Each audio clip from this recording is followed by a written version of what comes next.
In this video, we'll be showing you how we connect our Xbox Series S to our TV. Now, to do so, there are only two cords you need. The first one is the power cord, and then secondly, you'll need a regular HDMI cord.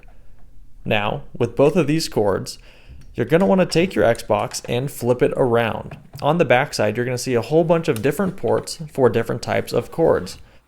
Going from left to right, the ports that we have are going to be, starting with the first one, a Ethernet port, two USB ports, the HDMI out, a storage expansion slot, and then where the power cord goes. So taking your power cord, you're just going to gently push it into that power cord slot, make sure it's nice and snug.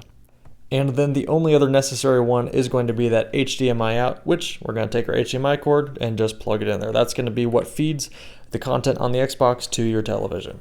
Okay, with the power cord and the HDMI cord now situated, we're going to go ahead and set up our Xbox like we would have it before, and then we just need to plug in the other two ends of these cables. So taking our little power cord, we're going to plug it into our power strip. Then with the HDMI, we're going to locate the HDMI slot on our television.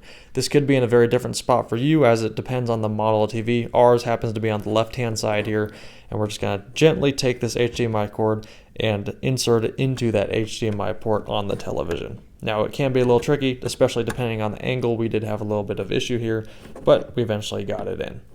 Okay, once those two have been connected, go ahead, power on the Xbox, and then power on your television.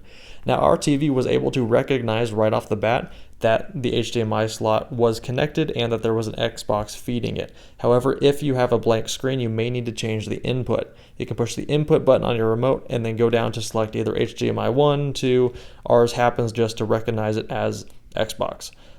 But changing the HDMI input can fix this problem if you're having a blank screen. So as you see, we'll switch it back, go to input, and then we can select the Xbox, which is technically HDMI 3 on here. And there you have it. If you found this video helpful, it'd mean a lot if you could hit that like and subscribe. Thanks for watching.